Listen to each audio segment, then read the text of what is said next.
Pemirsa, terima kasih Anda masih menyaksikan Apa Kabar Indonesia Siang. Penyidik Subdirektorat Renakta Polda Nusa Tenggara Barat telah menyerahkan berkas perkara dugaan pelecehan seksual dengan tersangka disabilitas IWAS alias Agus ke Kejaksaan Tinggi Nusa Tenggara Barat. Penyerahan berkas perkara ini merupakan proses akhir dari hasil konsultasi dan koordinasi tim penyidik polisi dengan tim jaksa untuk melengkapi berkas perkara tersangka.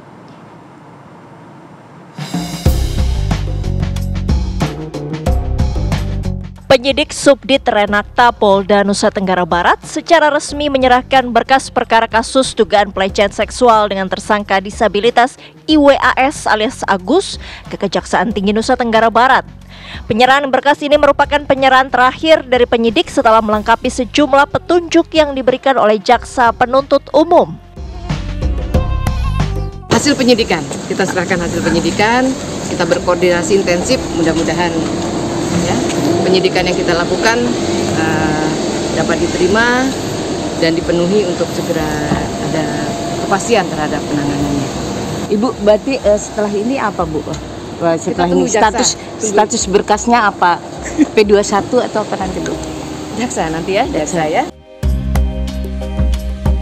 Sebelumnya, Agus, penyandang disabilitas tersangka dugaan pelecehan seksual, melakukan rekonstruksi atau reka ulang adegan dugaan pelecehan seksual pada 11 Desember 2024. Lebih dari 45 adegan dipraktekkan tersangka Agus di hadapan para penyidik dan tim jaksa Kejaksaan Tinggi Nusa Tenggara Barat.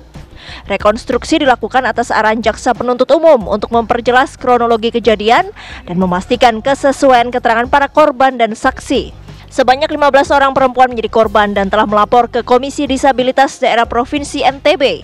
Jumlah tersebut bertambah dari jumlah sebelumnya 13 orang. Dari Mataram, Nusa Tenggara Barat, Herman Zudi, TV One mengabarkan.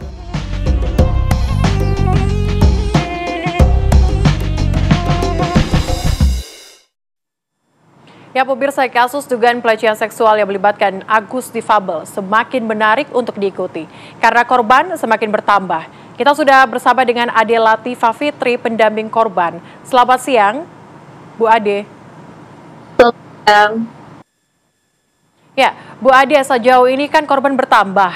Bagaimana kemudian dengan dua korban lainnya ini? Apakah usianya di bawah umur atau seperti apa?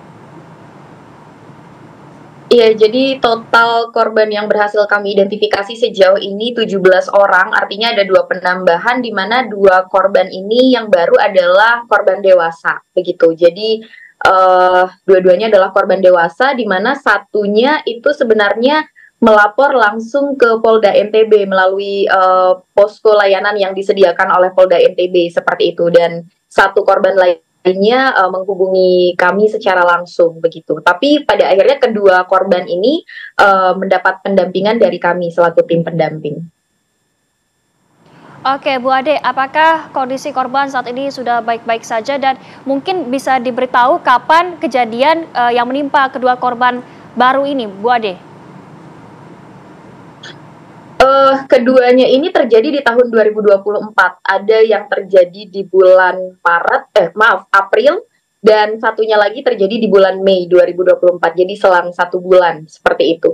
Dan untuk kondisi kedua korban tentu masih sangat ketakutan, khususnya satu korban, karena memang dari 2 ini ada satu yang berhasil disetubuhi seperti itu, sehingga kondisi korban saat ini benar-benar dalam kondisi yang sangat masih sangat trauma dan juga sangat ketakutan, jadi belum berani untuk berinteraksi dengan terlalu banyak orang seperti itu, sehingga memang orang-orang yang dapat berinteraksi dengan korban ini juga sangat terbatas, bahkan di dalam tim pendampingan pun juga sangat ketat begitu ya, karena nyamannya lebih nyaman dengan tim pendamping perempuan seperti itu. Jadi memang masih sangat ketakutan.